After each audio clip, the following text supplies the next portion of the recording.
দোকানে বসে আছি, একটা সুন্দরী মেয়ে এসে বলল, এই, তোর কাছে কি সিগারেট আছে?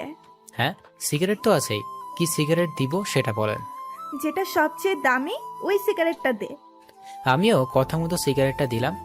সিগারেট দেওয়ার পর বলল, আগুন ধরিয়ে দিবে। আমি বললাম, আমি কেন আগুন ধরিয়ে দিব? আপনি খাবেন, আপনি আগুন ধরিয়ে নিন। তখন মেয়েটি বলল, তুই দোকানে নতুন নাকি? আগে তো একটা বয়স্ক লোক থাকতো। আমি নতুন হই আর পুরাতন তাতে আপনার কি? আর আমার সিগারেটের দাম দেন। তুই আবার আমার কাছে সিগারেটের টাকাও চাস? তুই আমাকে চিনিস? আমি হলাম মাফিয়া কুইন।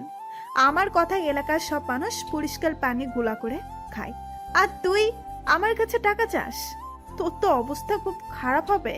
পকেটে নাই সিগারেট খাওয়ার পয়সা, আর ডায়লগ দেখে তো মনে হয় ফুটপাতের ধনী। যত সব ফালতু মেয়ে।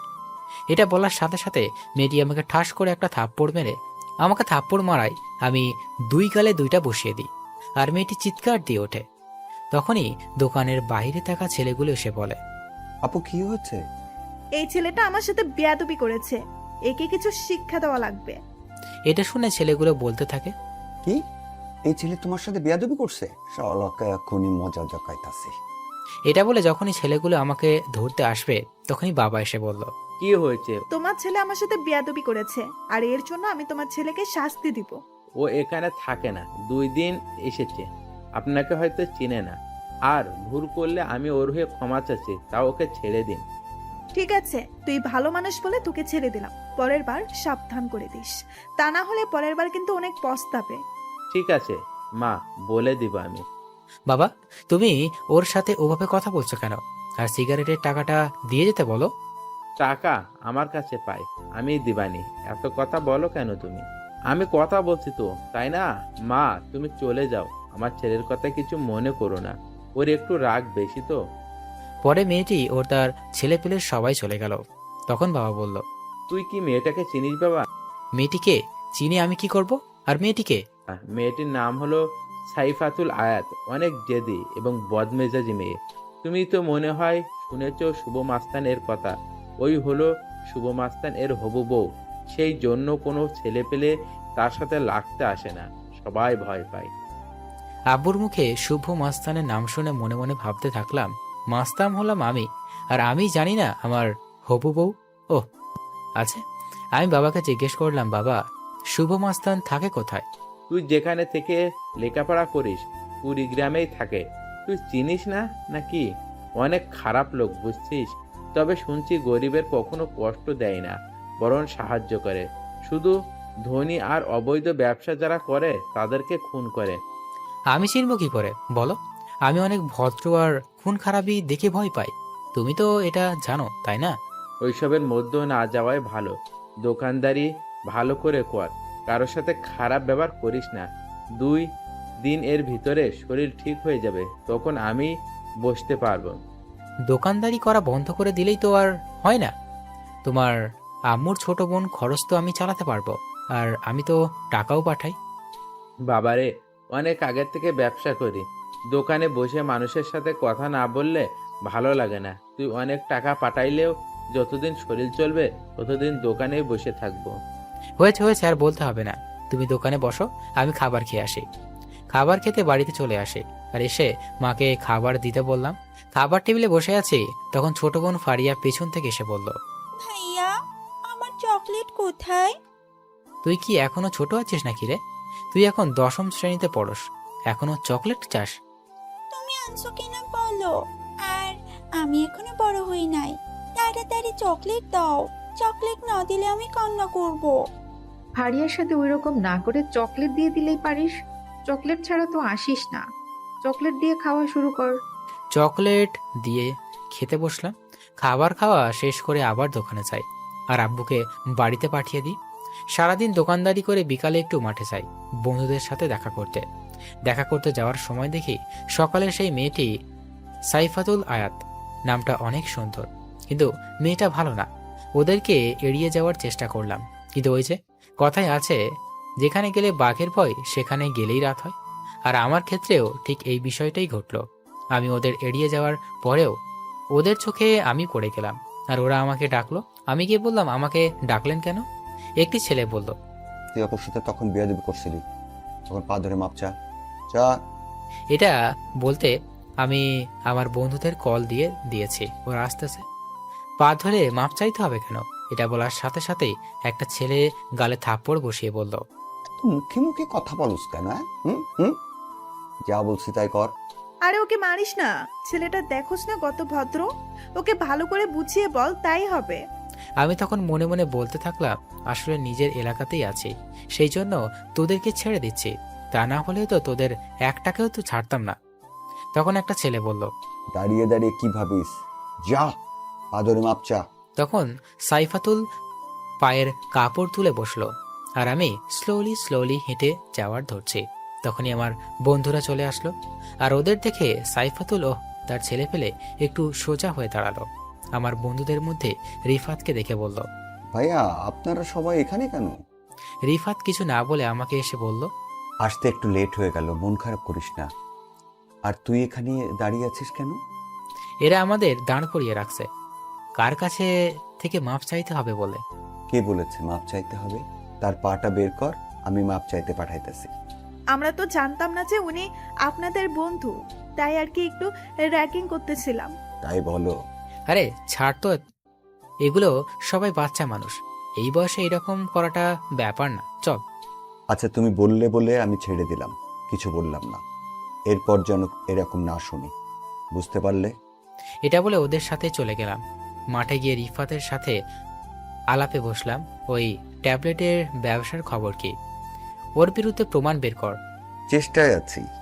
আমাকে শুধু রিফাতই দেখছে, তারা কেউই দেখে নাই। সবসময় মাস্ক পরে থাকি। আমাদের বাড়িটা হলো কুড়িগ্রামের থেকে অনেকটা গ্রামের সাইডে। কুড়িগ্রামের চারপাশে আমার লোক আছে, এদের ভিতরে আবার একজন করে বড় ভাই আছে। আমাদের এলাকায় রিফাতকে রাখছি, ও ছোট সময়ের বন্ধু। মাগরিবের আজান পর্যন্ত গল্পগুজব করলাম, আর আবার দোকানে গেলাম, আর আব্বুর বাসায় চলে গেল। একটা লোক আসলো, ডিসকভার 150 সিসি গাড়ি নিয়ে এসে বলল, সিগারেট দে। আমি সিগারেট দিলাম, আর লোকটি আবার দোকানে বয়ামের উপর রাখা একটি চাবি রাখলো। চাবিটা রেখে আমাদের দোকানের সামনে বসার জন্য যে বেঞ্চ রাখা হয়েছে ওখানে গিয়ে বসলো। আর বসার পরেই আর একটা লোক এসে ওই লোকটির সাথে বলল, যে লোকটি আসলো ওই লোকটির গাড়িও একেবারে সেম গাড়ি। আমি লক্ষ্য করে দেখলাম পরের লোকটি একটি চাবি দিল আগের লোকটিকে, আর চাবিটি নিয়ে ওই লোকটি যে লোকটি পরে আসলো তার গাড়ি নিয়ে চলে গেল। ওই লোকটি চলে যাওয়ার পর পরের লোকটি আমার দোকানে একটা সিগারেট নিল, আর আমার বয়ামের উপর রাখা চাবিটা নিয়ে চলে গেল। আমি এইসব কাণ্ড কারখানা দেখে পুরাই অবাক। আমি দুইজনের কর্মকাণ্ড দেখে বুঝতে পারলাম এরা অবশ্যই 2 নম্বরই কাজ করে। এদের খোঁজ বের করতেই হবে, যেহেতু এরা এই দোকানে এমন ব্যবহার করলো, এর আগে এখানে অনেকবার এসেছে। এরা যেহেতু অনেকবার এসেছে তাই পরে আবার আসবে, তখন এদের খবর বের করব। আমার দোকানের সামনে বসে অনেকে অনেক রকম আলোচনা করছে। এর মধ্যেই একটা মুরব্বি টাইপ লোক এসে বলল, আমি অনেক টেনশনে আছি। আর একটা লোক বলল। কেন ভাই? তখন এই লোকটি বলল, মেয়েটা দিন দিন কিরকম হয়ে যাচ্ছে। আগে কত সুন্দর ছিল, আর এখন দেখলে মনে হয় নেশাখোর। আর এখন বাড়ি থেকে প্রচুর টাকা নেয়। এইসব আর অনেক কিছুই বলতেছে। রাত 12টার মাঝে দোকান বন্ধ করব, একটা ঝাঁপ বন্ধ করছি। তখন সাইফাতুল আর 2 জন ছেলে আসলো, এসে বলল, এই এই ইন্টারভেনশন দে। মুখ দিয়ে মদের গন্ধ বেরোচ্ছে। আমি দিয়ে দিলাম। বেনসনটা নিচে ছেলেগুলো চলে গেল, আর সাইফাতুল শুধু আছে, নেশার মাঝে বলতেছে, ওই হালা, আমাকে বাড়িতে পৌঁছে দে। এইসব বলতেছে আর ঢুলতেছে। আমি বললাম, আমি তো আপনার বাড়ি চিনি না। আমাকে ধর, আমি একাই যেতে পারবো। সত্যি কথা বলতে সাইফাতুলকে প্রথম দিকে মনে ধরে গেছে, তাই চান্সটা আর ছাড়লাম না। ওকে ধরে নিয়ে ওর কথা মতো চলতে থাকলাম। ও একটা অনেক বড় বাড়ির সামনে দাঁড় করালো আর বলল, এই নে চাবি, আর গেটটা খোল। আমি তো বাড়ি দেখেই অবাক, এত বড় বাড়িতে থাকে। বাড়ির গেট খুললাম, খুলে ওকে নিয়ে বাড়ির ভিতরে গেলাম। তখনই দেখি মা কল দিছে, তাই ধরিয়ে কল ধরে বললাম, মা আমি ঠিক আছে, আর আমি বাড়ির কাছাকাছি এসে পড়ছি। এটা বলে কল কেটে দিলাম। আম্মুর সাথে কথা না বললে আম্মু টেনশন থাকবে। বাড়িটা 2 তলা, আমি ভাবলাম বাড়িটা এত বড়, তাহলে মনে হয় বাড়ির ভিতরে অনেক মানুষ থাকবে। কিন্তু আমি যখন ভিতরে প্রবেশ করলাম তখন মনে হলো বাড়িতে কেউ নেই। আমি জিজ্ঞেস করলাম, তোমার বাড়িতে কেউ নেই? আমি একাই থাকি, আর তুই আমাকে প্রশ্ন করছিস কেন? আমাকে রেখে তুই চলে যা। আর আমি মাতাল অবস্থায় আছি বলে উল্টাপাল্টা কিছু করার চেষ্টা করলে ভুল করে ফেলবি। তুই যে অবস্থায় আছিস, তোর সাথে কোনো কিছু করলে তো তুই আমার কিছুই করতে পারবি না। আর তোকে আমার কিছু করার ইচ্ছেটাও নেই। তুই থাক তোর মতো, আমি গেলাম। এটা বলে চলে আসলাম। আর আসার সময় বাইরে থেকে গেটটা আটকিয়ে দিয়ে আসলাম। বাড়িতে আসার পর মা বলল, এত দেরি হলো কেন? আমি তখন মাকে বললাম, এমনই দোকানে মানুষ বসেছিল তাই দেরি হইল। খেতেও দাও, ক্ষুধা লাগছে। আম্মু খাইতে দিল। খাবার শেষ করে ঘুমালাম। ঘুম থেকে উঠে ফজরের নামাজ পড়লাম, পরে দোকানে রওনা দিলাম। শীতের দিন, কুয়াশা কুয়াশা রাস্তা। শীত পড়েনি, পড়বে পড়বে ভাব। আবহাওয়াটা অনেক সুন্দর লাগছে। দোকানে গিয়ে রিফাতকে কল দিয়ে আসতে বললাম। রিফাত আসলো। আমি ওকে চা বানিয়ে দিলাম আর বাইকের ঘটনাটা বললাম। রিফাত বলল, ঠিক আছে, আমি দেখতেছি খোঁজ নিয়ে। সেদিনের মতো রিফাত চলে গেল। আমি দোকানদারি করতে লাগলাম। 2 দিন কেটে গেল। এই 2 দিন সাইফাতুল্লের দেখা পাইনি। 3 দিন 3 রাতে ওই সেদিনের লোকগুলো আবার আসলো। আমি ওই লোকটিকে দেখার পর আমি রিফাতকে কল দিয়ে বলে দিই ওদেরকে ফলো করতে। রিফাত ওদের পেছনে লোক লাগিয়ে দেয়। একই প্রক্রিয়া অবলম্বন করে বাইক এক্সচেঞ্জ করে চলে যায়। আর আমি সেদিনের মতো চলে আসি। আব্বুর শরীরটা সুস্থ, তাই সকালে আব্বু দোকানে যাবে। তাই আমি লম্বা একটা ঘুম দিই। সকালে ঘুম থেকে উঠে আমি আর ফারিয়া খাইতে বসছি। তখন ফারিয়া বলল, ভাইয়া, আমাকে স্কুলে দিয়ে আসবি একটু? তুই কি পিচ্ছি নাকি রে? তোকে স্কুলে দিয়ে আসতে হবে? কিছু বখাটে ছেলে আমাকে ডিস্টার্ব করে, বাজে কথা বলে। ফারিয়ার কথা শুনে রাগ উঠে যায়, কিন্তু রাগ কন্ট্রোল করে বলি, ঠিক আছে, আমি যাব তোর সাথে। পরে খাবার খেয়ে ফারিয়ার সাথে যাই, আর ওরা আমার সামনেই খারাপ মন্তব্য করতে থাকে। আমি ফারিয়াকে বলি, তুমি যাও, আমি কথা বলছি। আমি গিয়ে ওদেরকে বললাম, দেখো, তোমরা আমার বয়সে ছোট হবে। আমি তোমাদের বড় ভাই হিসাবে কথা বলি। তোমরা মেয়েদের উত্ত্যক্ত করা ছেড়ে দাও। এইসব করা ভালো না। ওদের মধ্য থেকে একটি ছেলে বলে উঠল, তুই জ্ঞান দেওয়ার কে রে? ভালোভাবে বলছি, শুধরে যাও, তা না হলে অনেক পস্তাবে। এটা বলার সাথে সাথে একটা ছেলে এসে আমার শার্টের কলার ধরে বলল, তুই পস্তাবি রে। তুই আমাদেরকে চিনিস? আমার এলাকার সবচেয়ে বড় গ্যাংয়ের সদস্য। আমাদের বসের নাম শুনলে অনেকের প্যান্টে হিসু করে দেয়। তোদের বসের নাম কি রে? একটি ছেলে বলল, আমাদের বসের নাম সোহেল, এলাকার সবার বড় ভাই। তুই পাঙ্গা নিস না আমাদের সাথে। এর মাঝেই একটা ছেলে বলে উঠল, কে রে? মেয়েটা কে ছিল তোর? তোর রক্ষিতা না গার্লফ্রেন্ড? এই কথা শুনে আমার রাগটা আর প্রচুর পরিমাণে উঠে যায়। তাও আমি কন্ট্রোল করে বলি, ও আমার বোন হয়, কথা ভালো করে বল। তখন আর একটা ছেলে বলে উঠল, ওই, ওকে সম্মান দিয়ে কথা বল, ও আমাদের সবার হবু সম্বন্ধে। এটা বলে সবাই জোরে জোরে হেসে দিই। আমি ওখান থেকে সরে আসি আর দূরে এসে ওদের ফটো তুলে রিফাতকে বলি গোডাউনে নিয়ে যেতে, আর সবাইকে বলে দেখ সুফো ভাই আসতেছে। এটা বলার পর আমি বাড়িতে চলে গেলাম। আর বাড়িতে গিয়ে আম্মুকে বললাম, আম্মু, আমি একটু কুড়িগ্রাম যাবো। এটা বলে আমি বাড়ি থেকে বের হয়ে পড়ি। এদিকে রিফাত কিছু লোক নিয়ে চলে হাই স্কুলের গেটের সামনে। রিফাত ওদের নাকে কিছু দেয় আর গোডাউনে নিয়ে যায়। আমি আমার আর একটা লোককে বলি সোহেল নামের ছেলেকে, যে টিম চালাই, ওকে খুঁজে বের করে গোডাউনে নিয়ে আসতে। পরে আমি কালো প্যান্ট, কালো শার্ট, কালো মোজা, কালো জুতো, মুখে মাস্ক, স্টাইল করে চুল কাটা, পুরোটাই চমলক্ষ ড্রেস আপ নিয়ে নিই। গোডাউনে আগে সোহেলকে নিয়ে যাওয়া হয়, আর সোহেলের ডান হাতে বাম হাতে হাতকেও। আমাকে দেখে সোহেল বলতে থাকে, ভাই, আপনি আমাদের এখানে নিয়ে আসছেন কেন? আমি ওদের কথা না শুনে বেত দিয়ে মারতে শুরু করি। ওটা আমার একান্ত লাঠি। এর একপাশে সুই দ্বারা সম্পূর্ণ লাগানো। লাঠিটি হলো 2.5 হাত। এর মধ্যে 2 হাত সুই বা আলপিন দ্বারা আবদ্ধ। একপাশে সমান করা অংশ দিয়ে সোহেলদের পিটাচ্ছি। আপনারা ভাবছেন সোহেলদের পিটাচ্ছি কেন? আরে, আগে বড় গোড়া নরম করছি। গোড়া নরম করলে আলগা একই জোরে যাবে। সোহেল বলছে, ভাই, আমরা তো কিছু করি নাই, তাহলে মারছেন কেন? আর আমাদের মুখ কালো কাপড় দিয়ে ঢাকা কেন? কিছুক্ষণ পর বুঝতে পারবি। ওদের মারতে মারতে রিফাতও হাজির। রিফাত যাদের নিয়ে এসেছে তাদের অবস্থা আগের থেকেই কাহিল। ওরা আমাকে চিনে না। আমি ওদের দেখে ওদের দিকে গেলাম। আর যে পাশে সুই বা আলপিন চিকন ধরালো অংশ দ্বারা আবদ্ধ ওই পাশে দাঁড়া বাড়ি শুরু করলাম। ওরা মোট 5 জন ছিল। একটা একটা করে ধরছি। আমি একটা করে বাড়ি দিচ্ছি আর ওরা চিৎকার করছে। যাকে বাড়ি দিচ্ছি তার মুখে কাপড় দেওয়া, তাই শুধু চোখ দিয়ে পানি পড়ছে, কিন্তু কোনো রকম জোরে শব্দ হচ্ছে না। বেশি না, মাত্র 5টা করে বাড়ি দিয়েছি, কিন্তু লাস্টের যখন বাড়িটি তখন আর মুখে কাপড় দিলাম না। মারা শেষ। ওরা সবাই শুয়ে থেকে গড়াগড়ি করছে আর পিঠ দিয়ে রক্ত পড়তেছে। ওরা সবাই বলে উঠল, তুই আমাদের চিনিস না, সোহেল ভাই জানতে পারলে তোদের ছাড়বে না। আমি বললাম, ও আচ্ছা, তোদের এত মারলাম তাও শিক্ষা হয়নি, সোহেল আমাকে ছাড়বে না। কথাটা বললাম আর সোহেল আর সোহেলের 2 জন সঙ্গী এসে মুখ থেকে কাপড়টা সরিয়ে দিলাম। আর সোহেলদেরকে ওই ছেলেগুলো বলল, ভাই আপনার এই অবস্থা কেন? শালারা কি আকাম করছোস জানি না, কিন্তু আমার নাম বললি কেন? তোদের একটাকেও ছাড়বো না আমি।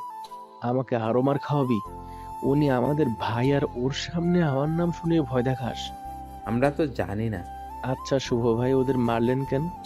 ওরা মেয়েদেরকে বাজে বাজে কথা বলে, তাদের রাস্তাঘাটে উত্ত্যক্ত করে, আর ওইগুলো আমার পছন্দ না, আর এটা ঠিক না।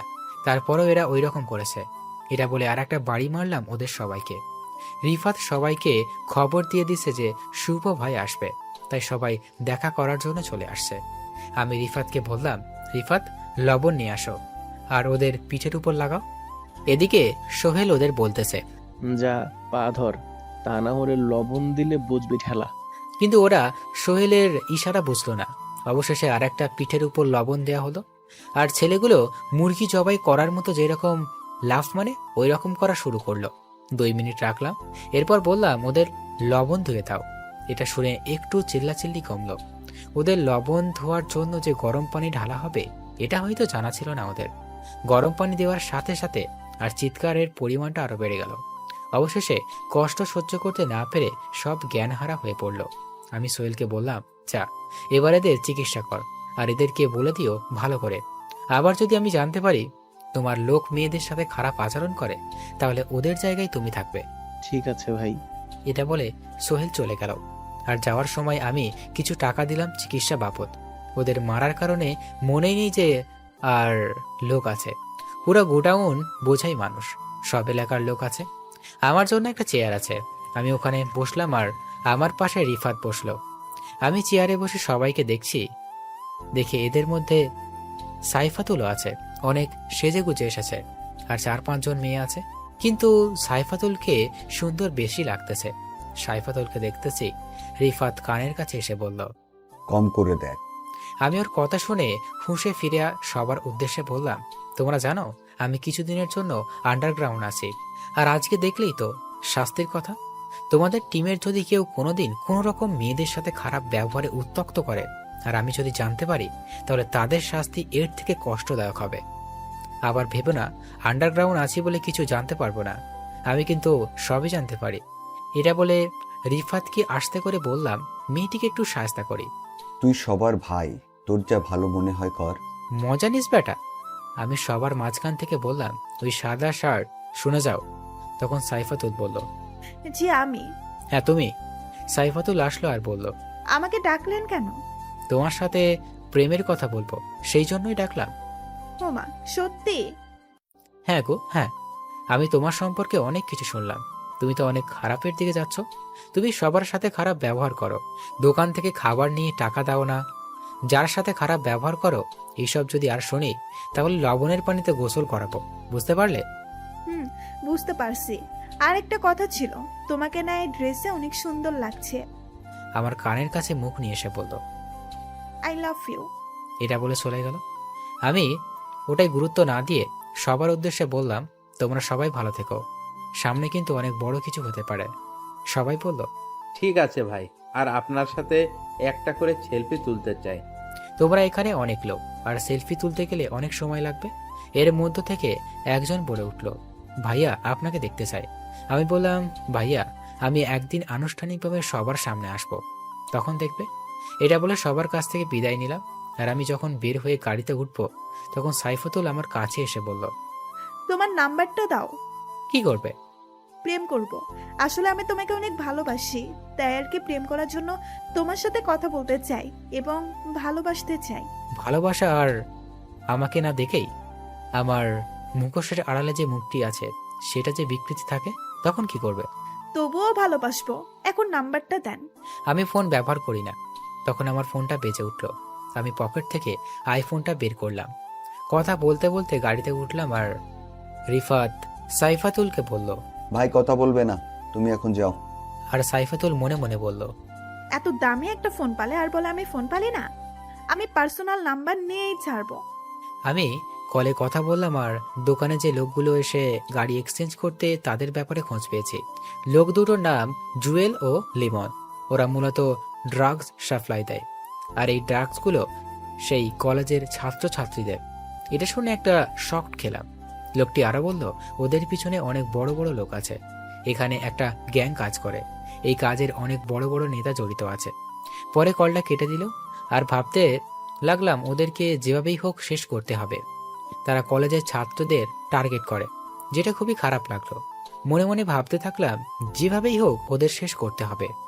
এদের পেছনে কার হাত বেশি খুঁজে বের করা লাগবে, তারপর আক্রমণ করতে হবে।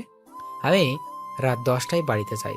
আম্মু বলল, তুই যে বললি আসবি না, তাহলে এত চলে এলে যে?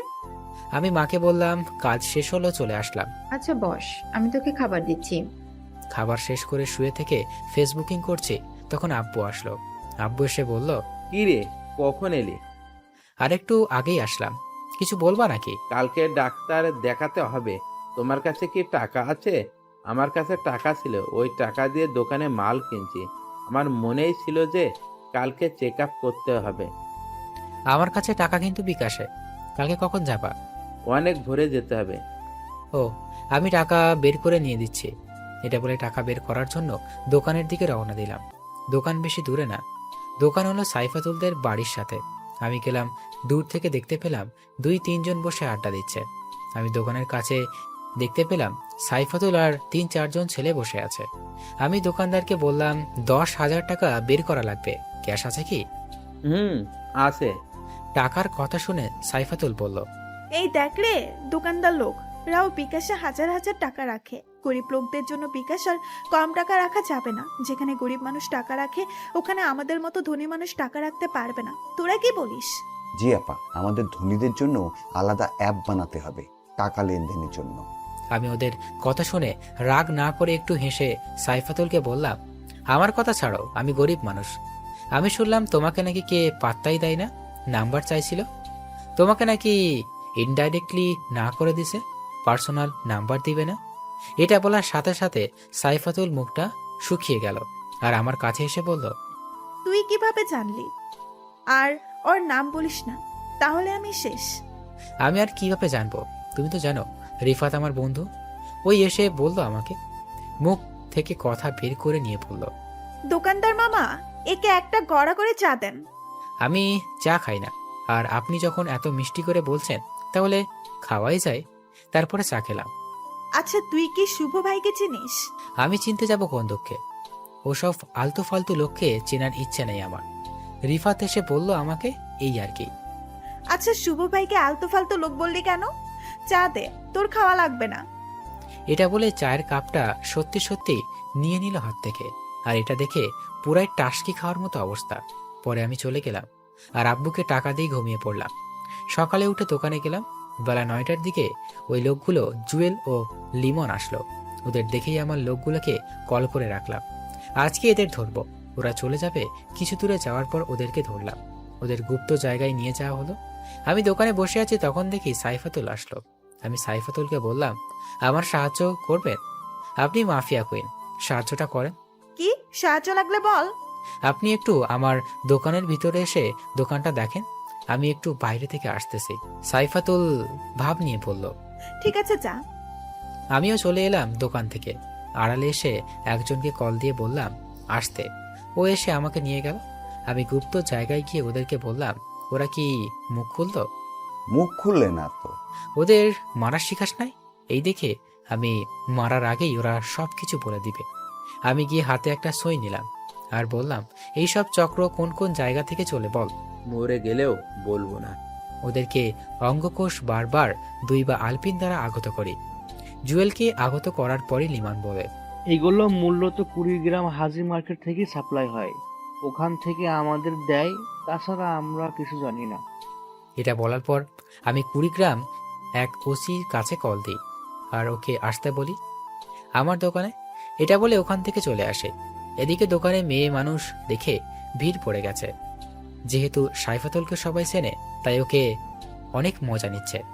এটা বলার কারণে সাইফাতুল প্রচুর রাগ উঠেছে আমার উপর। দোকানে মানুষ আছে, কিন্তু সাইফাতুল কিছু দিতে পারছে না। আমি দোকানে যাওয়ার পর সাইফাতুলের সামনে কিছু মুরব্বী মানুষ বলল, বইকে দোকানে রাখ, এটা পছন্দ হলো না। তুমি ইয়ং একটা ছেলে, আর যেন তোমার বউকে না দেখি। আর একজন বলল, এত ভালো ছেলের কপালে এত বাজে একটা মেয়ে জুটলো, আল্লাহর রহমত করিও ছেলেটার উপর। এইসব কথা শুনে সাইফাতুল সবার সামনে একটা কিছু বলল না, কিন্তু সাইফাতুলের চাহনি থেকে বুঝলাম ও আমাকে একলা পেলে আস্ত খেয়ে ফেলবে। সাইফাতুল চলে গেল। কিছুক্ষণ পর ওসি এসে হাজির। আমি ওখানে চা দিয়ে সব ঘটনা বললাম আর ওদের নিয়ে যেতে বললাম, আর বললাম ওগুলো যেন মিডিয়া জানতে না পারে। মিডিয়া প্রচার করলে সবাই সাবধান হয়ে যাবে। 2 জনকে গোপনভাবে নিয়ে যান। সে বলল, ঠিক আছে, তাই হবে। এটা বলে চলে গেল। আমি দোকানে এসে এদিকে মনোযোগ দিলাম। সারাদিন দোকানদারি করলাম আর ভেবে বের করলাম এদের চক্রান্তের সবাইকে ধরতে হবে। আমাকে কুড়িগ্রামে যেতে হবে। বাবাকে আজকে বলা লাগবে। রাতে দোকান বন্ধ করে বাড়ির দিকে আসব। দোকান বন্ধ করে বাড়ির দিকে রওনা দিচ্ছি। আসতেছি তখন কে যেন ধাক্কা দিয়ে ফেলে দিল। আমি উঠতে যাব তখনই আর একজন এসে আমার ধাক্কা মারল। আমি বলতে লাগলাম, কে তোমরা আর আমার সাথে এই রকম করছো কেন? তোমরা কিছু ভালো করছো না, এতে তোমাদের পস্তাতে হবে বলে দিলাম। এর মধ্যে থেকে একজন বলে উঠল, তুই আমাদের চিনে কি করবি? আবার আরেকজন বলল। তখনই অন্ধকারের ভিতর আক্রমণ করলো। আমি সরে গেলাম, যার কারণে আমার কিছুই হলো না। আমাকে তারা 4 দিক দিয়ে আক্রমণ করলো। আমি চেষ্টা করছি ওদেরকে তামিল নায়কদের মতো মারতে, সবাইকে মেরে উঠিয়ে দিব। তাই নায়ক সাজতে গিয়ে মার খেলাম। তারা উড়াধুরা মারল। আমার শরীরের কিছু অংশ ফেটে গেছে। আমার প্রায় জ্ঞান হারানোর মতো অবস্থা। আমার মুখ দিয়ে রক্ত পড়তেছে, নাকটা ফেটে গেছে, রক্ত পড়তেছে। তখন কে যেন এসে বলল, তখন আমাকে দোকানদার বানিয়ে মজা নিয়েছিলি, এখন বোস মজা কেমন? এটা বলে একটা লাথি মারলো পিঠের উপর, আর একটা লোক এসে মাথায় একটা বাড়ি মারলো। এরপর আর আমার কিছু মনে নেই। পরে যখন জ্ঞান ফিরল তখন আমি হাসপাতালে নিজেকে আবিষ্কার করলাম। দেখি মা, বোন আছে। আমি চোখ ঘোরানোর পর আমি শরীরে নাড়ানোর চেষ্টা করলাম, কিন্তু পারলাম না। আস্তে আস্তে আম্মুকে ডাক দিলাম। আম্মুর চোখ দিয়ে পানি পড়তেছে। আমার ডাক শুনে আম্মু একটু শান্তি পেল। আমি কতদিন থেকে আছি এখানে? বেশি না, 15 দিনের মতো হলো। আমার সুস্থ হলে কতদিন লাগবে? বেশি না, আর 1 মাসের মতো লাগবে। আমাকে এখানে কে নিয়ে এসেছে? অনেক রাত হয়েছে, তুই বাড়ি ফিরিসনি, তাই তোর ফোনে কল দিলাম। তুই কলও ধরলি না। পরে তোর বাবাকে পাঠায় দোকানের দিকে, আর তোর বাবা যখন যায় তখন রাস্তায় তোকে দেখতে পায়। তখন দেখি রিফাত দরজা দিয়ে ঢুকলো। তোর জন্য অনেক টেনশনে ছিলাম। আচ্ছা, তোর অবস্থা কে এরকম করেছে? কে? তুই যদি বুঝে থাকিস তাহলে বল, তারপর দেখ আমি কি করি। আম্মু বাড়ি থেকে রান্না করে নিয়ে আসে। তোমার হাতের খাবার খাই না অনেক দিন হলো। আম্মু আর ফারিয়া চলে গেল। আমি তখন রিফাতকে বসতে বললাম। নিয়েছিল রে, আমি ওকে ভালো করে চিনি। কে সে? আরে ওই দিন যে মেয়েটা আমাকে প্রপোজ করলো, ওই মেয়েটা। ওই যে ওই সাইফাতুল? তুই জেনেও বসে আছিস? আর তোকে এমন করে মার খাওয়ালো কেন? সবকিছু খুলে বললাম। তখন রিফাত বলল, তাহলে একটু সাহায্যটা করি। আমি বললাম, আরে বাদ দে ওসব, ছোট ঝামেলা জড়ানো যাবে না। সামনে অনেক বড় ঝামেলাতে পড়তে হবে, অনেক বড় কাজ আছে। আমাকে তো অনেক দিন শুয়ে থাকতে হবে, তাই তোকে একটা কাজ দিই, তুই কাজটা কর। আর কাজটা করার সময় অনেক সাবধান থাকতে হবে, তা না হলে কিন্তু ঝামেলায় পড়ে যাবি। কি কাজ? অনেক কঠিন কাজ হলে করব না, তুই কর বল। আরে ভাই, কোনোদিন এইসব কাজ করে না, তোকেই করতে হবে। তোর উপর আমার ভরসা আছে। আচ্ছা বল, কি কাজ? তুই বাড়িতে যাবি এবং তোর মা বাবাকে বলবি 15 দিনের জন্য তুই ঘুরতে যাবি। আর 15 দিনের জন্য কাপড় এবং যা কিছু লাগে সব গুছিয়ে নিবি। এরপর সরাসরি সিএনজি নিয়ে কুড়িগ্রামে চলে যাবি। ওখানে আমার লোক থাকবে। আমার লোক তোকে একটা বাড়ি নিয়ে যাবে। আর ওখানে যাওয়ার পর আমার লোক তোকে সবকিছু ঠিকঠাক করে দিবে। কাজটা কি সেটা তো বল। তোকে 15 দিন এক এলাকায় ভিন্ন জায়গায় ভিন্ন ভিন্ন দোকানে বসে থাকতে হবে, এক এক দিন এক এক জায়গায়। আর ওখানের কথা, ওখানকার চালচলন সবকিছু রেকর্ড করতে থাকবি। একটা পাখি উড়ে গেলেও ওটা নোটিস করা লাগবে। তুই যদি কাজটি করতে পারিস আর আমি যদি ওদেরকে ধরে একটা মদক মুক্ত করতে পারি, তাহলে তোকে আমি আমার দায়িত্ব দিয়ে দিব। আর এইসব ভালো লাগে না রে? এটা শুনে রিফাত খুশি হলো। রিফাত চলে গেল। কিছুক্ষণ পর মা এসে বলো, আমি খাবার খাইলাম। 15 দিন পর আমাকে বাড়িতে নিয়ে যাওয়া হলো। এখন আমি সুস্থ হই নাই। এদিকে সব খবর কালেক্ট করা শেষ। এই মাদকদের ব্যবসার পিছনে কুড়িগ্রামের সবচেয়ে বড় ব্যবসায়ী রহিম সাহেব আছে। আর এগুলো সাপ্লাই ভুরুঙ্গামারি থানা থেকে জোবায়ের সাহেব, উনিও একজন ব্যবসায়ী। এইসব খবর পেলাম। এখন আমি তাদের মাঝে গেলে আক্রমণ করা হবে। প্রথমে ধরা হবে ভ্রুঙ্গমারির জোবায়ের সাহেবকে। আমার শরীর প্রায় সুস্থ। আমি আম্মুকে বললাম, আম্মু আমি কুড়িগ্রাম চলে যাচ্ছি আর আমার আসতে দেরি হবে। এর মধ্যে যদি বাবা অসুস্থ হয় তাহলে আমাকে কল করবা। আমি আমার বন্ধুদের পাঠিয়ে দিব, কুড়িগ্রাম চলে যাবা। আচ্ছা বাবা। আর আমরা চেয়েছিলাম তোর জন্য মেয়ে দেখতে, তোর জন্য পাত্র ঠিক করতে। আচ্ছা, দেখতে থাকো। তোমাদের পছন্দ আমারই পছন্দ। কিন্তু আম্মু, ছোট থেকে তুমি আমার বাবা আমাকে বড় করেছো। তোমরা আমাকে ভালো জিনিস এনে দিয়েছো। তোমরা যেটা পছন্দ করেছো ওইটাই আমি নিচ্ছি।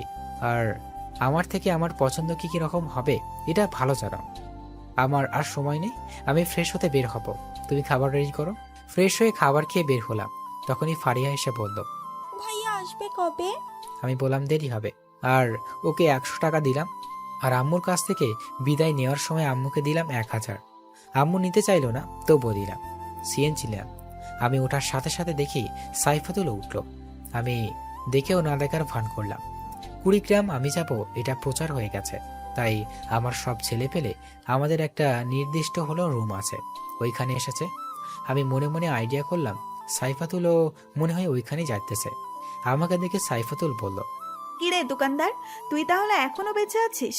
তোকে মেরে ফেলতে চেয়েছিলাম, কিন্তু কিভাবে ছেড়ে দিলাম।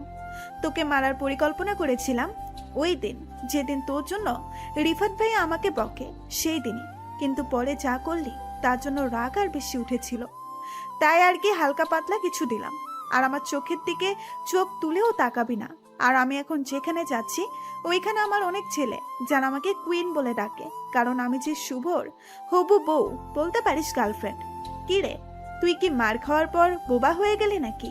আমি এত কথা বলছি আর তুই কিছুই বলছিস না। আমি তোমাকে একটা কথা বলি, তুমি শিক্ষিত মেয়ে। আমি সংক্ষিপ্তভাবে বললে বুঝতে পারবে। একটা প্রবাদ আছে, খালি কলসি বাজে বেশি। তুমি হলে সেই কলসির মতো। আর দ্বিতীয় কথা, এইরকম ছেলেদের মতো চললে তোমাকে কেউ পছন্দ করবে না। এইসব বলার পর সাইফাতুল আমার দিকে রাগের দৃষ্টিতে তাকালো। কিছু বলবে, তখনই গন্তব্যস্থানে সিএনজি থেমে আর আমি চলে যাই। এদিকে সাইফাতুল আমার দিকে রাগের দৃষ্টিতে তাকিয়ে থাকে। আমি তাড়াতাড়ি আমার বাসায় যাই। ওখানে রিফাত আগে থেকেই আছে। আমি পৌঁছানোর পর আমি রেডি হয়ে চলে যাই হলরুমে। গিয়ে দেখি সবাই বসে আছে। আমি লক্ষ্য করলাম সাইফাতুলও আছে। আমি সবাইকে উদ্দেশ্য করে বলতে থাকলাম, আমি কিছুদিনের জন্য ভ্রুঙ্গামারি যাব, ওইখানে আমার কাজ আছে। আর আমি যতদিন ছিলাম না তবুও সবার খবর জেনেছি। তোমরা এতদিন ভালো ছিলে, এর পরেও যেন ভালো থাকো। তবে আমাদের মেয়ের থেকে ছেলেরা অনেক সুন্দর। আর গ্রুপের মেয়ে আছে 60 জন। এদের মধ্যে একটা মেয়ের ব্যাপারে আমি শুনেছি যে কিনা অনেক খারাপ একটি মেয়ে, যে কিনা বিনা কারণে একটি ছেলেকে মেরেছে। তোমরা কে এমন করেছো আমি জানি। তুমি নিজের ইচ্ছায় বেরিয়ে আসো। আমি নাম ধরে ডাকলে কিন্তু শাস্তির পরিমাণ বেড়ে যাবে বলে দিলাম। তখনই দেখি সাইফাতুল আস্তে আস্তে বেরিয়ে আসছে। মাথা নিচু করে আসলো আমার সামনে। আমি সাইফাতুলকে বললাম, তুমি হয়তো আমাকে চিনো না, আমি সব খবর রাখি। তুমি বলো নাকি আমার হবু বয়ফ্রেন্ড, সরি তুমি বলো তোমার হবু গার্লফ্রেন্ড। না মানে আমি এটা বলার সাথে সাথে আমি ঠাস করে একটা চড় মেরে বললাম, তোমার সাহস তো কম না, তুমি আমার সম্পর্কে উল্টাপাল্টা কথা বলো। আসলে হয়েছে কি, আমি মেয়েদের গায়ে হাত তুলি না। এটা বলে আর একটা বসিয়ে দিলাম। সুন্দর চেহারা, থাপ্পড় তো জোরেই মেরেছি, 5টা আঙুল দেখা যাচ্ছে আর লাল টকটকে হয়ে গেছে। সাইফাতুলের চোখে পানি। তখনই সাইফাতুল কান্না করতে করতে বলতে শুরু করলো, আমি কি ভুল করেছি? হ্যাঁ, আমি তোমাকে না দেখে ভালোবেসেছি, আমি তোমাকে অনেক ভালোবাসি। আর ছেলেটা কে হয় তোমার? হ্যাঁ, ও আমার সাথে বেয়াদবি করেছে, তাই ওই রকম করেছি। আর আমাকে মেরে ফেললো, মরার আগ পর্যন্ত বললো আমি তোমার হবু বউ। আমাকে ইমোশনালি কথা বলে লাভ নেই। এটা বলে কানের কাছে মুখ নিয়ে বললাম, তুমি যদি আমাকে সত্যিই ভালোবাসো তাহলে আমার দর থেকে নাম কেটে দিবে আর সরাসরি বাড়িতে গিয়ে সুন্দর করে থাকবে, কোনো ছেলের সাথে মিশবে না আর কারোর সাথে খারাপ ব্যবহার করবে না। আর এখন থেকে শাড়ি পরবে আর সব রকমের রান্না শিখবে। যদি করতে পারো তাহলে আমি তোমাকে বিয়ে করব। ঠিক আছে। এটা বলে চলে গেল। আর আমি বললাম, আমি আজকে ভুঙ্গামানি চাইতেছি, দোয়া করো যেন কাজটা সম্পূর্ণ করতে পারি। পরে সবাই চলে গেল। আমি বাড়িতে গিয়ে ফ্রেশ হয়ে বাজারে আসছি, তখনই আবার সাইফাতুলের সাথে দেখা। আমাকে দেখে সাইফাতুল এসে বলল, শালা, তোর জন্য আমি থাপ্পড় খেয়েছি, আজকে শেষ সব ফাজলামি, তাই তোকে উচিত শিক্ষা দিব। এটা বলে জোরে জোরে চিল্লাচিল্লি শুরু করলো আর বলতে লাগলো, মেয়েদের সাথে এরকম করে রাস্তাঘাটে অসভ্যতামি করা?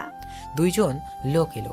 তখন একটা কনস্টেবল এলো আর আমাকে এসে বলল, মেয়েদের টিস করিস, চল থানায় চল, তোকে মজা দেখাচ্ছি। স্যার আমি ওই রকম কিছু করিনি, বিশ্বাস করেন। চল। এক প্রকার ধাক্কা ধাক্কাই নিয়ে গেল, সাথে সাইফাতুল কেউ নিয়ে গেল। সাইফাতুল মিষ্টি মিষ্টি হাসতেছে। থানায় যাওয়ার পর উশির কাছে নিয়ে গেল। উশি আমাকে চেনে, ওনার সাথে আমার ভালো সম্পর্ক। ভালো সম্পর্ক হওয়ার কারণ হলো একদিন ওনাকে অনেক পিটিয়েছিলাম, তাও আবার থানার ভিতরে গিয়ে। আর পেটানোর পর অনেক গরম ধরেছিল, তখন মাস্ক খুলি মুখ ধুই, তখনই ওসি দেখেছিল মুখ। ওসিকে মারার কারণ হলো একজন শিশু পায়ের উপর দিয়ে গাড়ি চালিয়ে দিয়েছিল, আর টাকা দিয়ে যে সাহায্য করবে তা না করে আর ছেলেটার বাবা মাকে শাসিয়ে এসেছিল। এইসব যেন কেউ না জানে। পরে কথাটা আমার কানে আসে আর আমি সেই চিকিৎসার করার টাকাটা দিই। এরপর সরাসরি থানায় ঢুকি আর পিটাই। ছেলেটার পায়ের অপারেশনের খরচের 3 গুণ টাকা নেই।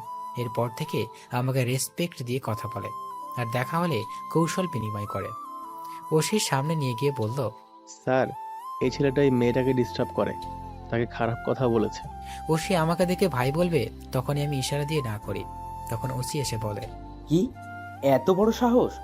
এর শাস্তি অনেক কঠিন হবে। এই মেয়ে, তুমি যাও এখন। আর আমি জানি তুমি মিথ্যা বলেছো ছেলেটার সম্পর্কে। তুমি কথা বললে তোমাকে ভিতরে পুরে দেব। আমি ওকে শাস্তি দিচ্ছি। এটা শুনে সাইফাতুল চলে গেল আর ওসি বলল, ভাই বসেন, চা খাবেন না কফি খাবেন? আচ্ছা 1 কাপ কফি নিয়ে আসো, কফি খাই আর আলাপ করি। দাড়ি থেকে কি দেখতেছো? যাও, ভাইয়ের জন্য কফি নিয়ে এসো। কনস্টেবলটা গেল, কিন্তু মুখে বিরক্তিকর ছাপ, আর বলতে বলতে গেল, শালা মেয়েদের সাথে খারাপ ব্যবহার করেছে, ওকে ধোলাই দিবে তা থুয়ে জামাই হাদর করতেছে।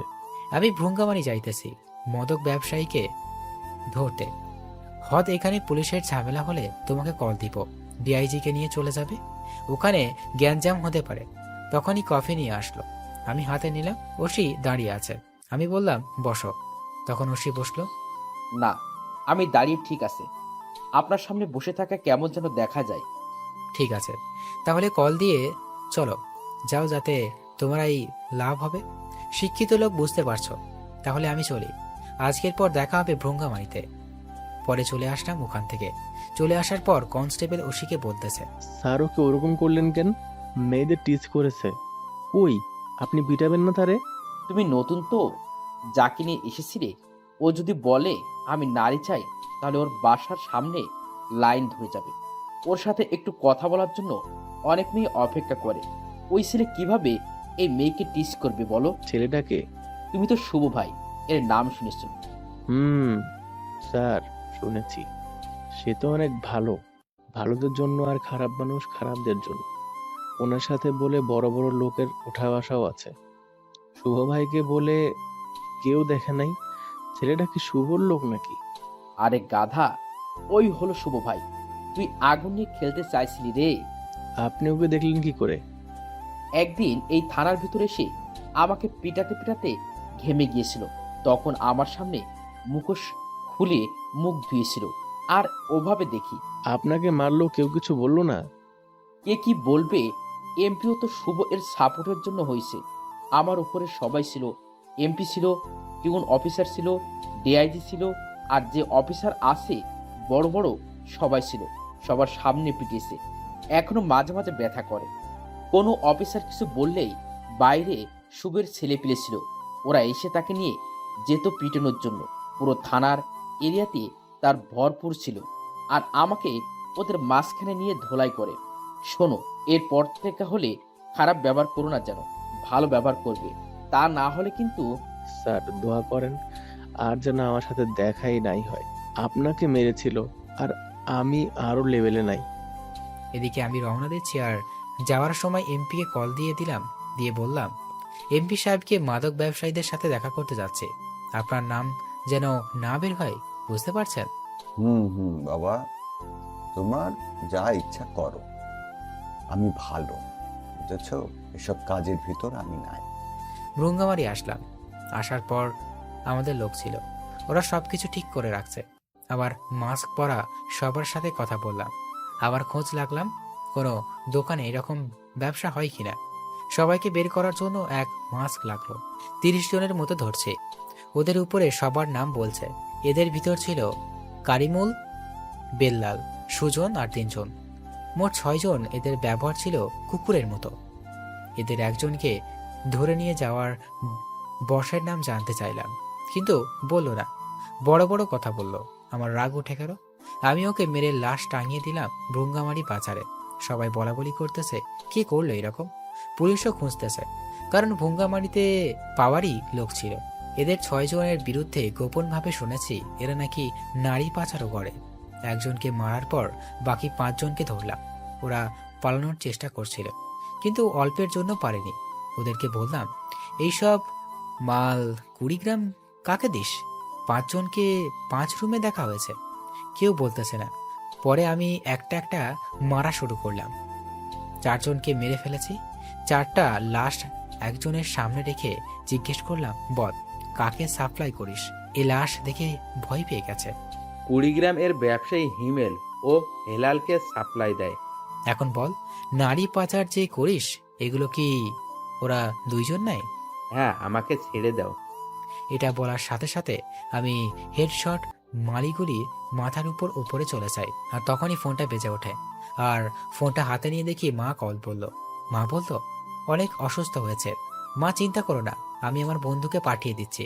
ওদের দেখে আমরা সবাই কুড়িগ্রামে চলে আসি, ওরাই ভালো চেক আপ করবে। পরে আমি কুড়িগ্রামে কল দিই।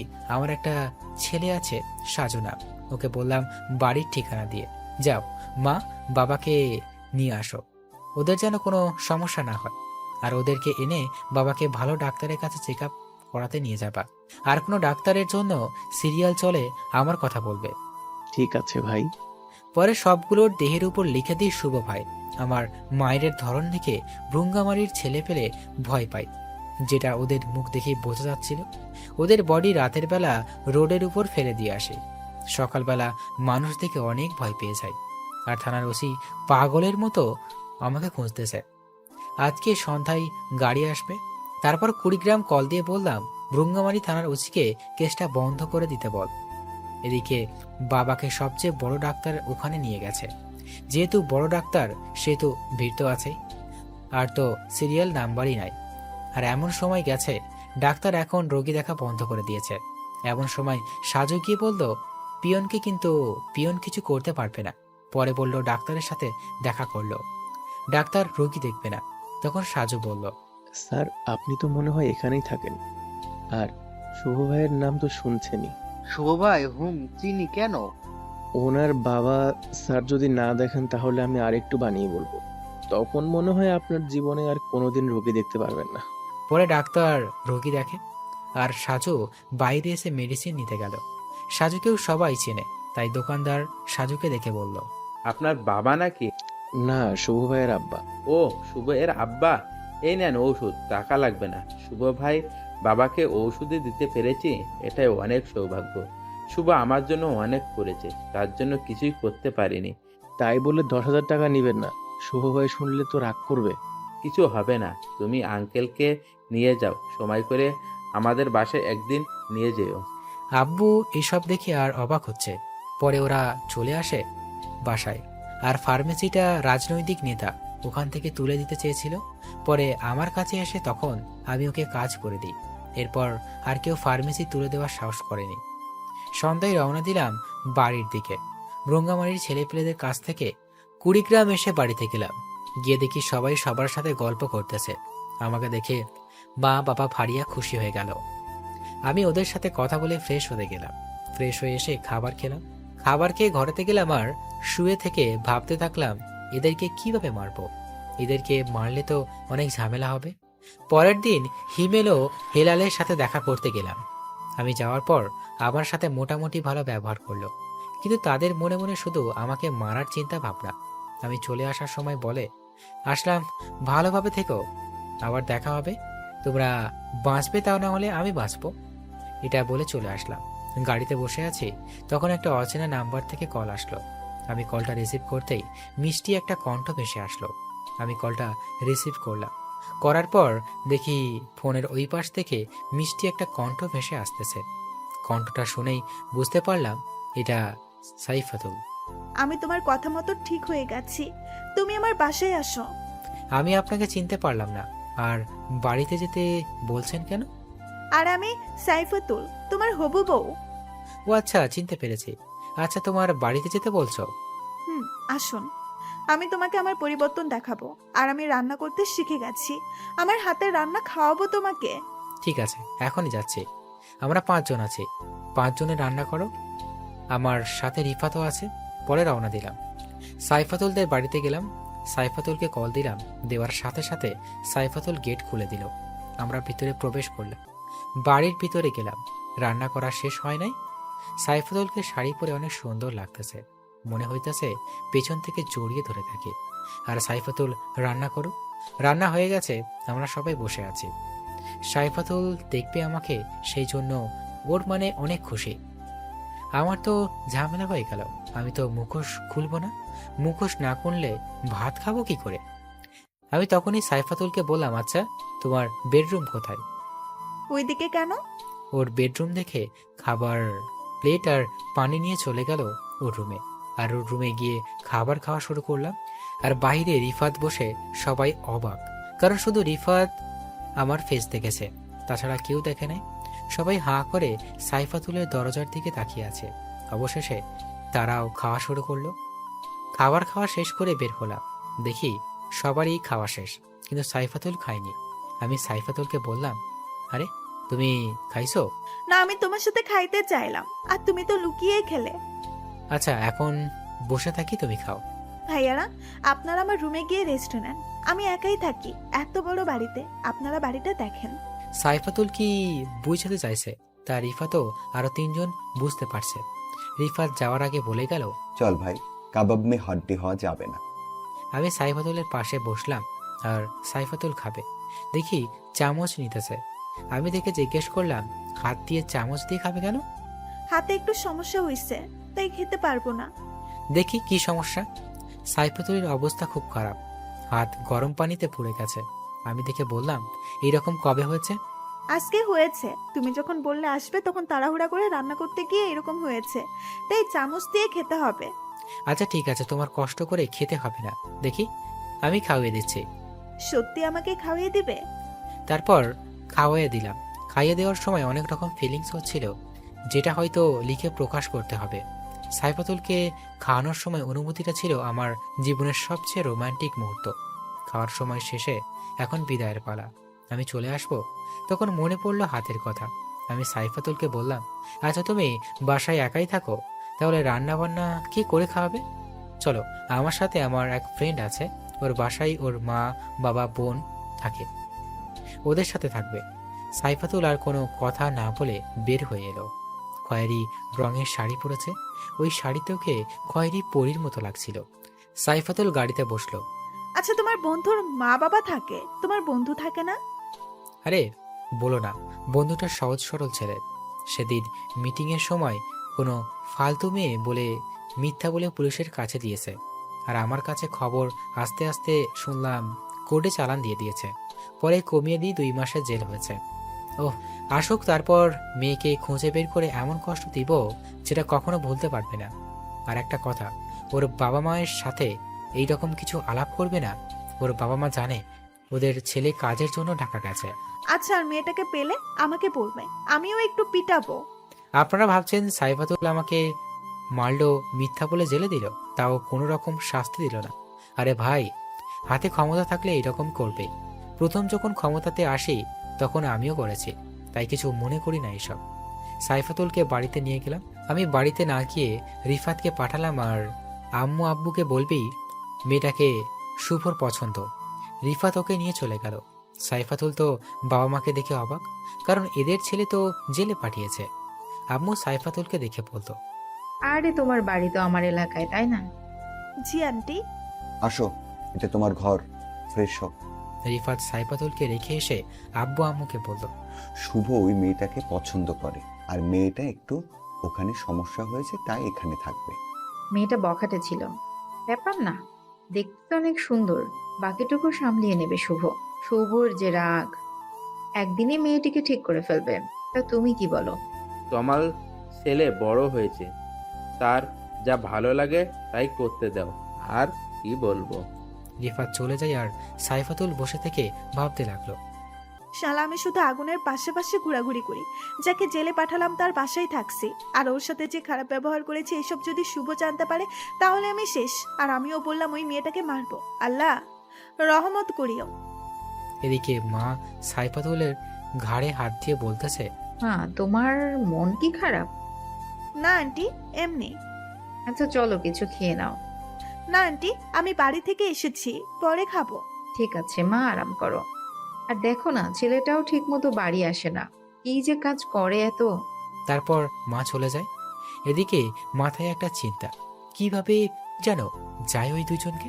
হঠাৎ করে একদিন সুযোগটা এলো, দেখতে পেলাম হিমেল রাত 2টার সময় রক্ষিতার ঘরে থেকে ফিরছে। এটার অনেক বড় সুযোগ।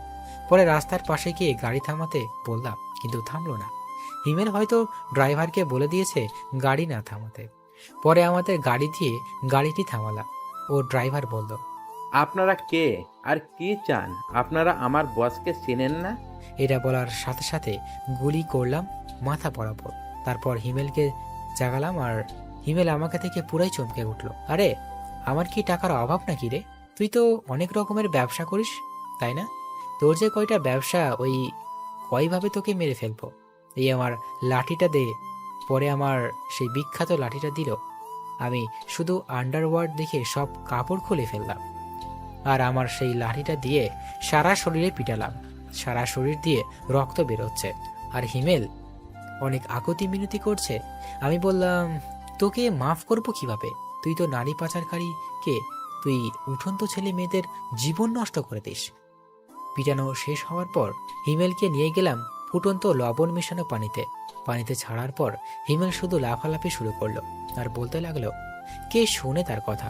পরে লবণের পানি থেকে বের করে ওকে বলা হলো লবণ ধুয়ে দিই, চল ওকে নিয়ে যাই। পরে হিমেলকে ফুটন্ত গরম পানিতে ছেড়ে দেওয়া হলো, আর চোখের সামনে হিমেল মারা গেল। পরে মাথা বরাবর গুলি করলাম, দেহটাকে কাকতারুয়ার মতো করে বাঁশের সাথে বাঁধলাম, আর লিখে দিলাম নারী পাচারকারী, ছেলে মেয়েদের ড্রাগস দিয়ে নষ্ট করে, ধর্ষক, এইসব লিখে নিচে লিখে দিলাম শুভ ভাই। সবকিছু লিখে কুড়িগ্রাম হাইওয়ে রোডে টাঙিয়ে দিয়ে আসলাম। এইসব কাজ করতে প্রায় হকচকি হয়ে গেছে। সকালবেলা তাজা খবর, বিশিষ্ট ব্যবসায়ী হিমেল সাহেবকে মেরে ফেলেছে। পুলিশ এসেছে। পুলিশ এসে লাশ নামিয়ে ফের তার পরিবারকে ফোন দিয়েছে। থানায় নতুন ওসি এসেছে। সে একেবারে নতুন, চ্যাংড়া লোক, আমার বয়সী বা একটু বড় হবে, তার রক্ত গরম। সে আমার লোকজনকে ধরে নিয়ে যাচ্ছে। এদিকে হেলাল সাহেবের ঘুম হারাম হয়ে গেছে। তিনি অনেক প্রোটেকশন নিয়ে রেখেছে, আর আমাকে মারার জন্য লোক সেট করা হয়েছে, তাও আবার দিল্লি থেকে শার্প শুটার। বাংলাদেশের ভিতরে খুঁজছে, কিন্তু কারো সাহস হয়নি আমাকে মারার সুপারি নিবে। ওসি সাহেব থানায় নিয়ে আমার লোকেদেরকে অনেক নির্যাতন করতেছে, আমি কোথায় থাকি এটা জানার জন্য। মায়ের আঘাত সহ্য করতে না পেরে অবশেষে বলে দিই। পরে ওসি সাহেব এসে আমার আড্ডাতে, আর আমি দেখে তাকে বলতে থাকি, ওয়েলকাম অফিসার, আমি অনেক দিন ধরে তোমার পথ চেয়ে বসে আছি, তা চা খাবেন না কফি? ওসি এসে আমার কলার ধরে বলল, আমি এখানে চা খেতে আসিনি, তোকে নিয়ে যেতে এসেছি। তোকে তো এমনভাবে মারবো যে তুই তোর নামও মনে রাখতে পারবি না। চল থানায় চল। কুল ডাউন, এত অস্থির হচ্ছে কেন? আমি যাইতেছি, কলারটা ছেড়ে দাও। কিন্তু ওসি কলারটা না ছেড়ে আমাকে কলার ধরে নিয়ে যাইতে লাগলো। আর যখন ঘর থেকে বের হওয়ার পর থেকে দেখি কুড়িগ্রাম সিটির গরিব ভিখারি মধ্যবিত্ত সবাই দাঁড়িয়ে আছে, আমাকে নিয়ে যেতে দিবে না। এত লোক দেখে ওসি আমার কলার ছেড়ে দিল। আমি উপরে হাত তুলে বললাম, আপনারা শান্ত হন, আমি একটু ঘুরতে যাচ্ছি, আমাকে আটকানোর ক্ষমতা কারণে আপনারা যে যার মতো ঘরে চলে যান। পরে সবাই সাইড দিল, আমাকে থানায় নিয়ে যাওয়া হলো। আমি থানায় যাওয়ার আগেই আমার লোক থানায় পৌঁছে গেছে, আমার লোকেরা দাঁড়িয়ে আছে। আমি ওদের দিকে হাত তুললাম, ওরা বুঝতে পারলে কিছুই হবে না। আমাকে থানার ভিতরে নিয়ে যেখানে পিটানো হবে সেই রুমে নিয়ে গেল।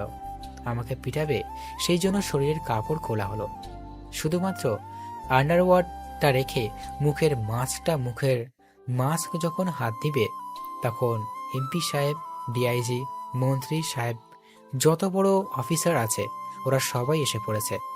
এমপি এসে থানার ওসিকে একটা থাপ্পড় মারলো আর বলল, তুমি কাকে থানায় নিয়ে এসেছো জানো? আর কাপড় খুলে কি করছো? শুভ ভাই, কাপড়গুলো পরে ফেলো। আবার বলা শুরু করলো, তুমি যাকে নিয়ে এসেছো সে যদি একটা ইশারা দেয় থানার জায়গা চেঞ্জ হয়ে যাবে। যদি চাই থানা এই জায়গা থেকে ওই জায়গায় নিয়ে যেতে পারবে, তোমাকে তো খুঁজেই পাওয়া যাবে না।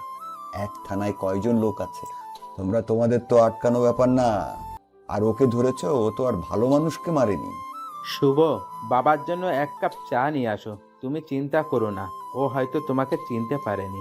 এর মধ্যে একটা ছেলে ঢুকে বলতেছে, ভাই তুমি শুধু বলো, এখনই বোম মেরে উড়িয়ে দিই থানার, তোমাকে নিয়ে যাই। আমি কথা বলছি, আমার কথা শুনে বাইরে গিয়ে বল আমি ঠিক আছি, সবাইকে যেতে বল। জ্ঞানজাম ভালো লাগতেছে না, প্রচুর মাথা ব্যথা করতেছে। ঠিক আছে ভাই, সবাইকে বলছি।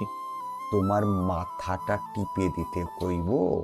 না লাগবে না, আমি রাতে ঘুমাইনি, হিমেলকে মেরেছি তো, আমাকে ঘুমাতে হবে, তাই চলে যাব। তাহলে ওসিকে চাকরি থেকে বাদ দিয়া দিব? না, চাইলে তো তখনই মেরে ফেলতে পারতাম, এখন ইশারা দিয়ে মেরে দিয়ে যাবে, টের পাবে না। কিন্তু আমি বিনা দোষে কাউকে মারি না। আর ওসি মানে হয় হেলালের কাছ থেকে টাকা খেয়েছে। শুনে ভাই ভালো করে বোঝাচ্ছি, ভালো হয়ে যাও, প্রথমবার তো তাই ছেড়ে দিচ্ছি, দ্বিতীয়বার এমন করো না যাতে তোমার জন্য তোমার বাবা মার চোখের পানি ফেলতে হবে। আপনারা একটু বোঝান থাকে, তা না হলে শুধু সবকিছু চেঞ্জ করে ফেলবো। এটা বলে চলে আসলাম। আর আসার সময় একটা ফটো কনস্টেবলকে দিয়ে আসলাম।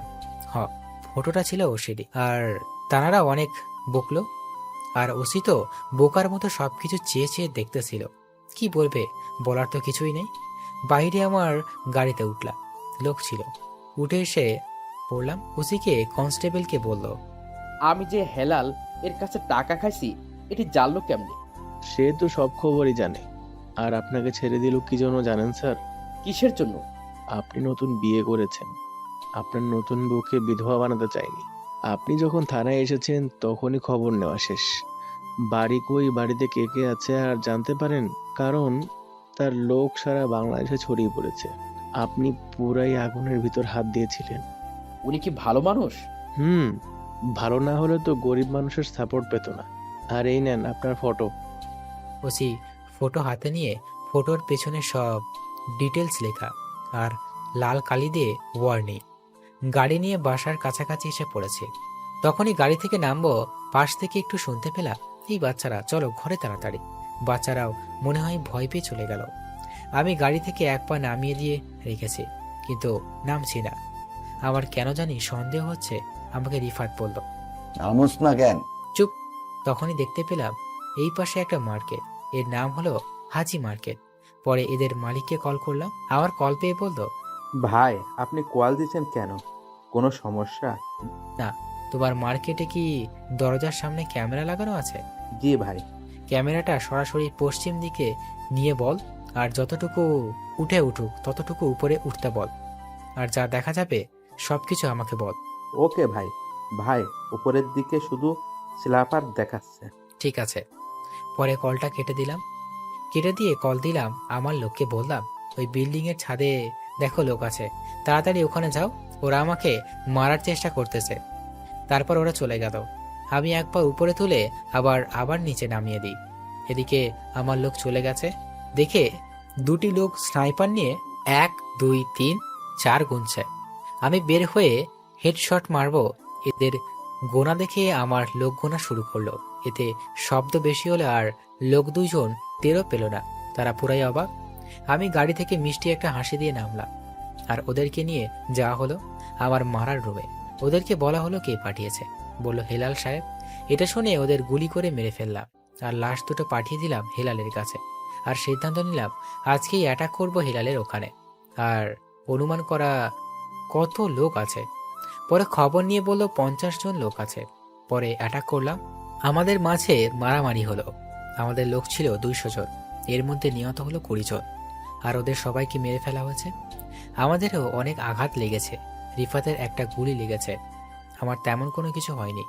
পরে সবাই হাসপাতালে পাঠানো হয়েছে। যেগুলো হালকা ব্যথা পেয়েছে বা কারোর গুলি লেগেছে, হেলালকে এখনো মারেনি। ওকে একটু কষ্টদায়ক মৃত্যু দিব, সেই জন্য বাঁচিয়ে রেখেছি। আমি হেলালের কাছে গেলাম, গিয়ে ওকে কারেন্টের শক দিলাম, তাও আবার পানির ভিতর। কারেন্ট শক দিয়ে মারলাম হেলালকে। মারার পর 2টা গুলি করলাম মাথায়। পরে ডেড বডিটা দিয়ে আসলাম কুড়িগ্রাম টাঙিয়ে। পরে বাসায় চলে আসলাম। আমার লোকেরা সবাই ঠিক হলো। আর আমার সাথে সব সময় 4 জন থাকতো, রিফাত, জাহিন, তামিম, রবি। ওরা সুস্থ হবার পর ঘোষণা দেওয়া হলো শুভ সবার সামনে আসতেছে, মুখ থেকে মাস্ক খুলে ফেলবে। এটা খবর ছড়িয়ে গেল। তাই কুড়িগ্রাম ভার্সিটিতে আয়োজন করা হলো, সাজানো হলো চারিদিকে আমার লোকসহ আর বাহিরে অনেক লোক। 2 পাশে বসার ব্যবস্থা এবং মাঝখানে রাস্তা রাখা হয়েছে। ওখানে সাইফাতুলও গেছে। সাইফাতুলের ভিতর কিরকম যেন লাগতেছে। সাইফাতুলের ভিতরে অনেক রকম ফিলিংস কাজ করছে। স্টেজে 2-1টা ভিডিও ক্যামেরা আছে, যেন সবাই দেখতে পারে। আমার খবর নিউজ পেপারে ছাড়া হচ্ছিল। সবাই অধীর আগ্রহ নিয়ে বসে আছে আমাকে দেখবে বলে। সাইফাতুলকে ভালো জায়গা দেওয়া হয়েছে। অবশেষে আমি গাড়ি থেকে গেট পৌঁছে গেলাম। আমার 2 পাশে আমার বন্ধু এবং সামনে পিছনে পুলিশ। আমি স্টেজে উঠলাম, উঠে বলা শুরু করলাম, আসসালামু আলাইকুম। আশা করি আপনারা ভালো আছেন। আপনারা আমাকে অনেকেই দেখতে চেয়েছেন, কিন্তু সুযোগ হয়ে ওঠেনি। আরেকটি কথা, আমি আর এখানে থাকবো না। আমি নতুন কাউকে দিব আমার এক দায়িত্ব। আমি কিন্তু অনেক খারাপ মানুষ, আমি অনেক খুন করেছি। আপনারা কি আমাকে ভালোবেসে দেখতে এসেছেন, না খুনি করি দেখতে এসেছেন? ভালোবাসি বলে দেখতে এসেছি। আপনি সব সময় ভালো করেছেন, কোনোদিন গরিব মানুষের এবং ক্ষতিগ্রস্ত মানুষকে সাহায্য না করে ফিরিয়ে দেননি। এরই মধ্যে একটা ছেলে বলে উঠল, ভাই মাস্ক খুলে ফেলেন, তোর সহ্য হচ্ছে না। ছোট ভাই খুলেই তো ফেলবে। আচ্ছা তাহলে খুলেই ফেললাম। প্রথমে আমার কালো প্যান্ট খুললাম আর শার্টটা। নিচে সুন্দর করে পোশাক পরে এসেছে। এখন মাস্ক খোলার পালা। মাস্কটি তুলি আবার একটু নিচে নামাই। অবশেষে খুলেই ফেললাম। আমাকে দেখে সবারই রিয়াকশন হা হয়ে গেছে। আমাকে দেখে সাইফাতুল তো আরো অবাক। সাইফাতুল ভাবতেছে যাকে দোকানদার বলে ডাকতাম সেই হলো মাফিয়া কি, আর আমি মাফিয়ার সামনে মাফিয়া কুইন বলে ডাকতাম। সবাইকে বললাম আপনারা চুপ করেন, আমি এই ভাই থেকে অবসর নিচ্ছি। আর এই ক্ষমতা দিতে চাইছি আমার সাথে থাকা আমার 4 বন্ধুকে। আপনাদের সমস্যা হলে আমার এই 4 বন্ধুকে বলবেন, এরা না পারলে আমাকে বলবেন। আমি সব ঠিক করে দিব, সবকিছু পরে এসে পড়তেছি। আমি সাইফাতুলকে ডাক দিলাম, ও নিচের দিকে মাথা দিয়ে আসলো। অনেকগুলো মেয়ে ছিল ওখানে যখন আসলাম ওরা বলল, ভাইয়া একটু দাঁড়ান। আমি দাঁড়ানোর আর মেয়েগুলো সেলফি তুললো। একটা মেয়ে বলল, আমি তো পুরাই ক্রাশ খাইছি। আমি সাইফাতুলের দিকে তাকিয়ে বলল, না আমার মতো খুনিকে প্রেম করবে? এটা বলার পর সাইফাতুল মুখের উপর দিকে তাকালো আর ওই মেয়েটি কাছে এসে বলল, আমি আছি তো, চলেন বিয়ে করে ফেলি। এটা বলে আমার একেবারে শরীরের সাথে শরীর লাগিয়ে পিক তুলতে যাবে, তখনই সাইফাতুল মেয়েটিকে জোরে ধাক্কা মারে আর বলে, গার্লফ্রেন্ড নাই কিন্তু বউ আছে, ফালতু মেয়ে। মেয়েটি পড়ে গেছে আর সবাই দেখছে। মেয়েটি বলল, ভাইয়া আগে বললে পারতেন যে বউ আছে। আমি মিষ্টি একটা হাসি দিয়ে চলে আসলাম। গাড়িতে ওঠার পর সাইফাতুল বলল, আমার ভুলগুলোর জন্য দুঃখিত। আমি তো জানতাম না, আর আমি তো মাফিয়া কিং এর সামনেই মাফিয়া কুইন দাবি করতাম, আর তোমার সাথে খারাপ ব্যবহার করেছি। It's okay baby. আমি যেদিন প্রথম দেখি দোকানে সেদিন তোমার প্রেমে পড়েছিলাম। ও আচ্ছা, তাহলে বিয়ে করব কবে? বাড়িতে গিয়ে আব্বু আম্মুকে বলবো তাড়াতাড়ি বিয়ে করব। বাড়িতে গেলাম, যাওয়ার পর আব্বু আম্মুর সাথে কথা বললাম। আব্বু আম্মু, রিফাত ওরা সবাই ছিল। আমাদের বিয়ের দিন ঠিক করা হলো। রাতের বেলা সাইফাতুল বলল, চলো রাতে ঘুরতে যাব তোমার সাথে। ঠিক আছে। সাইফাতুল শাড়ি পরল, আমি পাঞ্জাবি পরলাম। দুইজন নির্জন রাস্তায় হাঁটতেছি। তখন একটা ছেলে এসে বলতেছে, কে রে, তুই এই রাতের বেলা ঘুরতেছিস আমার এলাকায়, তাও আবার জানিস মেয়ে নিয়ে ঘোরা নিষিদ্ধ। শুভ ভাইকে চিনো? আমি। আরে শুভ হলো আমার বড়, একসাথে খেলাই। ও আমার কাছে থেকে সবকিছু শিখলো, অস্ত্র চালানো।